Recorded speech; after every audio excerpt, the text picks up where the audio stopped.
അങ്ങനെ കാത്തിരുന്ന തെരഞ്ഞെടുപ്പ് പടിവാതിക്കലെത്തി. നിലമ്പൂർ ഉപതെരഞ്ഞെടുപ്പ് ജൂൺ 19 എന്ന തീയതി പ്രഖ്യാപിച്ചിരിക്കുന്നു. 23-ാം തീയതി ആരായിരിക്കും ഇനി അങ്ങോട്ട് നിലമ്പൂരിൻ്റെ MLA ആകുവാൻ പോവുക?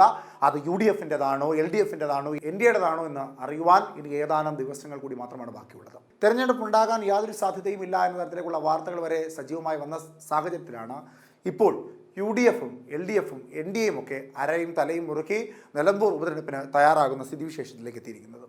നിലമ്പൂർ ഉപതെരഞ്ഞെടുപ്പിൽ ഏറ്റവും ശ്രദ്ധയോടുകൂടി കാത്തിരിക്കുന്നത് ആരായിരിക്കും സ്ഥാനാർത്ഥികൾ എന്നുള്ള കാര്യത്തിലാണ്. അതിൽ കോൺഗ്രസിൻ്റെ സ്ഥാനാർത്ഥി അല്ലെങ്കിൽ UDF-ൻ്റെ സ്ഥാനാർത്ഥി ആരായിരിക്കും എന്നുള്ളതാണ് ഏറ്റവും ശ്രദ്ധയോടുകൂടി എല്ലാവരും വീക്ഷിക്കുന്നത്. ആര്യാടൻ മുഹമ്മദിൻ്റെ മകൻ ആര്യാടൻ ഷൗക്കത്തിനെ സ്ഥാനാർത്ഥിയാക്കണമെന്ന് ആവശ്യപ്പെട്ടുകൊണ്ട് ചില കോൺഗ്രസ് നേതാക്കന്മാർ രംഗത്തെത്തുകയും, എന്നാൽ ആര്യാടൻ ഷൗക്കത്താണ് സ്ഥാനാർത്ഥിയെങ്കിൽ നിലമ്പൂരിൽ താൻ പറഞ്ഞ പിന്തുണ ഉണ്ടാകില്ല എന്ന തൃണമൂൽ കോൺഗ്രസിൻ്റെ നേതാവായ PV അൻവർ, മുൻ MLA ആയ PV അൻവർ പറയുകയും ചെയ്ത സാഹചര്യത്തിൽ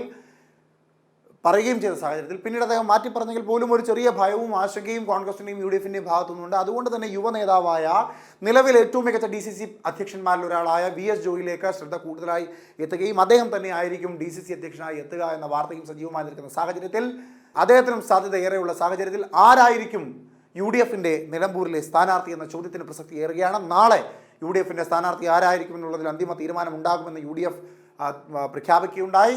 കോൺഗ്രസ് ഇനി അങ്ങോട്ട് ഉറക്കമില്ലാത്ത തരത്തിലേക്കുള്ള പ്രവർത്തനങ്ങളിലേക്കായിരിക്കും പോവുക. കഴിഞ്ഞ കാലങ്ങളിലെ ഉപതെരഞ്ഞെടുപ്പുകളിലെല്ലാം മിന്നുന്ന വിജയം കൈവരിക്കുവാൻ കോൺഗ്രസിനെ കൊണ്ട് സാധിച്ചു, അല്ലെങ്കിൽ UDF-നെ കൊണ്ട് സാധിച്ചു.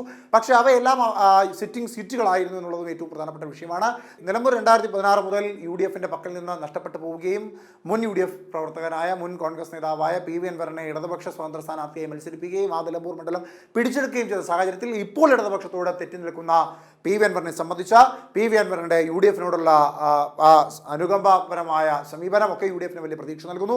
ഭരണവിരുദ്ധ വികാരം വലിയ സാധ്യത കൽപ്പിക്കുന്നുണ്ട്. അതുകൊണ്ട് തന്നെ നിലമ്പൂരിലെ സ്ഥാനാർത്ഥിയാകാൻ നിരവധി പേർ രംഗത്തെത്തുകയും അതിൽ ഏറ്റവും ഒടുവിൽ ഇപ്പോൾ ശക്തമായി മുൻപിൽ നിൽക്കുന്ന പേരുകൾ ആര്യാടൻ ഷൗക്കത്തിൻ്റെയും VS ജോയിയുടെയും പേരുകളാണ്.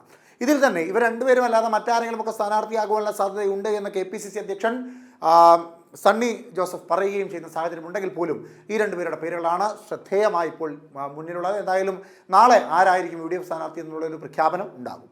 നിലമ്പൂർ ഉപതെരഞ്ഞെടുപ്പിൽ UDF സ്ഥാനാർത്ഥിയെ ഉടൻ തന്നെ പ്രഖ്യാപിക്കുമെന്നാണ് സൂചന. മലപ്പുറം DCC പ്രസിഡന്റായ VS ജോയി സ്ഥാനാർത്ഥിയായേക്കുമെന്നാണ് കൂടുതലായി കിട്ടുന്ന വിവരം. പാർട്ടി മുൻതൂക്കം നൽകുന്നത് ജോയിയുടെ പേരിനാണ് എന്നുള്ള വാർത്തയും പുറത്തു വരുന്നുണ്ട്.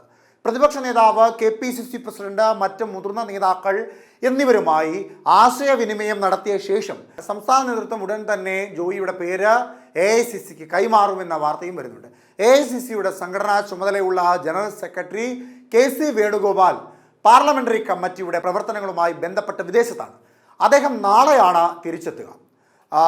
അതുകൊണ്ട് എന്തെങ്കിലും മാറ്റങ്ങൾ ഉണ്ടാവും എങ്കിലേ ഉള്ളൂ. സംസ്ഥാന നേതൃത്വം പേര് നൽകിയാൽ ഇന്നു തന്നെ അത് ഓൺലൈനായി അപ്രൂവ് ചെയ്യുമെന്ന് KC സംസ്ഥാന നേതൃത്വത്തെ അറിയിക്കുകയും ചെയ്തിട്ടുണ്ട്. അതിനാൽ VS ജോയിയുടെ സ്ഥാനാർത്ഥി പ്രഖ്യാപനം ഉടൻ തന്നെ ഉണ്ടാകാനാണ് സാധ്യതയേറെ.